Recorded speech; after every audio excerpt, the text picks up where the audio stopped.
नमस्कार। चलिए आज संस्कृत की दुनिया में एक बड़ा ही दिलचस्प सफर शुरू करते हैं।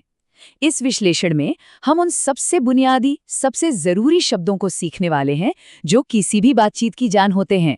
मैं और तुम। अच्छा, जरा सोचिए, जब कोई भी एक नई भाषा सीखना शुरू करता है तो वो सबसे पहले कौन से शब्द सीखता है? वो कौन से शब्द हैं जो हमें दूसरों से कनेक्ट करने में सबसे पहले मदद करते हैं? जी हाँ, बिल्कुल। वो शब्द हैं मैं और तुम। किसी भी कम्युनिकेशन की शुरुआत के लिए ये सबसे जरूरी हैं। भाई, इन्हीं से तो हम अपना और दूसरों का परिचय देते हैं, है ना? तो आज हम क्या क्या देखने वाले हैं। पहले संस्कृत में मैं और तुम क्या हैं, फिर पुल्लिंग और स्त्रीलिंग में परिचय कैसे दिया जाता है। इसके बाद देखेंगे कि एक से ज्यादा लोगों की बात कैसे करें, फिर पूरे वाक्य बनाना सीखेंगे और आखिर में समझेंगे कि ये सब मिलकर किसी भाषा की नींव कैसे बनाते हैं। तो चलिए शुरू किया जाए।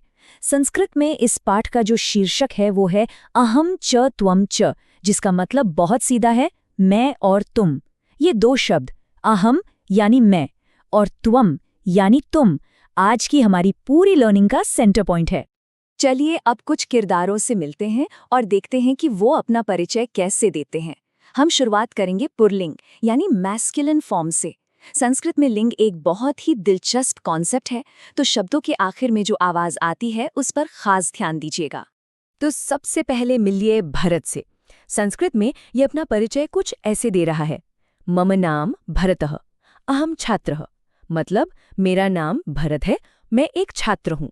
अब यहाँ एक इंटरेस्टिंग चीज नोट कीजिए, भरतः और छात्रः दोनों के आखिर में एक अह की ध्वनि है। इस पर ध्यान बनाए रखिए। अब ये हैं गौतम। ये कह रहे हैं मम नाम गौतमः अहम चिकित्सकः, जिसका मतलब है मेरा नाम गौतम है, मैं एक डॉक्टर हूँ। यहाँ भी देखिए वही पैटर्न है, नाम और प्रोफेशन दोनों के आखिर में अह की ध्वनि। और आखिर में ये हैं गणेश। ये कहते हैं मम नाम गणेशः अहम शिक्षकः, यानी मेरा नाम गणेश है, मैं एक शिक्षक हूँ। तो ये पैटर्न पुल्लिंग शब्दों के लिए एक तरह का जनरल रूल है। चलिए अब आगे बढ़ते हैं और देखते हैं कि स्त्रीलिंग यानी फेमिनिन फॉर्म में परिचय देने पर ये सब कैसे बदल जाता है। ये ग्रामर का एक बहुत ही इम्पोर्टेंट हिस्सा है। अब देखिए, इस स्लाइड में जो बात है ना, वो बहुत ही दिलचस्प है। यहाँ एक सीधी तुलना है। पुल्लिंग में छात्र है छात्राः, लेकिन स्त्रीलिंग में यही शब्द बदलकर हो जाता है छात्रा। देखा आपने ये बदलाव? बस यही है वो मुख्य अंतर। ये है मनीषा। ये अपना परिचय देती हैं, मम नाम मनीषा अहम छात्रा, मतलब मेरा नाम मनीषा है, मैं एक छात्रा हूँ।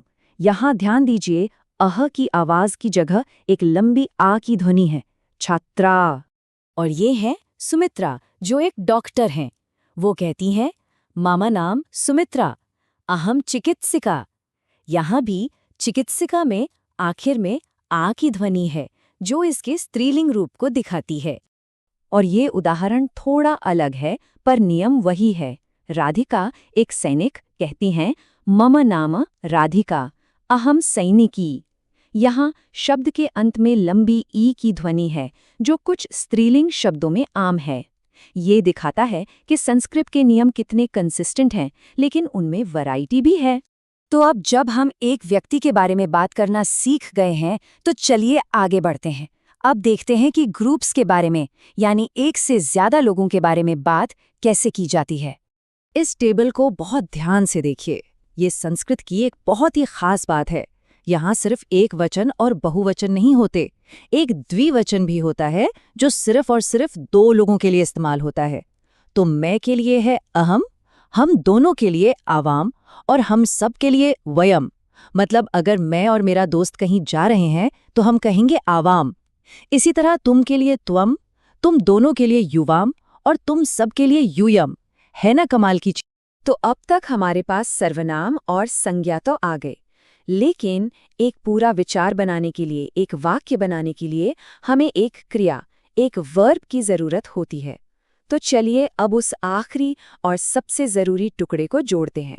संस्कृत में होने के लिए जो मूल क्रिया है वो है अस, और जैसे हिंदी में मैं के साथ हूँ और तुम के साथ हो लगता है, वैसे ही संस्कृत में भी सब्जेक्ट के हिसाब से क्रिया का रूप बदल जाता है। ये हमारे वाक्यों की पहेली का आखिरी टुकड़ा है।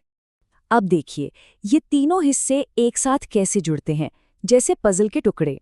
कर्ता है अहम, संज्ञा है छात्रः और क्रिया है अस्मि। और ये सब मिलकर एक पूरा वाक्य बनाते हैं, अहम छात्रः अस्मि, जिसका मतलब है मैं एक छात्र हूँ। ये स्लाइड हमें दिखाती है कि किस सर्वनाम के साथ क्रिया का कौन सा रूप जुड़ता है। अहम के साथ अस्मि, आवाम के साथ स्वः, वयम के साथ स्मः, और दूसरी तरफ त्वम के साथ असि, युवाम के साथ स्थ और यूयम के साथ स्थ। इन छोटे छोटे पैटर्न को याद रखने से बहुत मदद मिलती है, जैसे अहम के साथ मी और त्वम के साथ सी। तो हमने क्या सीखा? हमने सर्वनाम सीखे, जैसे अहम, त्वम। हमने लिंग के हिसाब से संज्ञा सीखी, जैसे छात्रः और छात्रा। और हमने क्रिया सीखी, जैसे अस्मि और असि।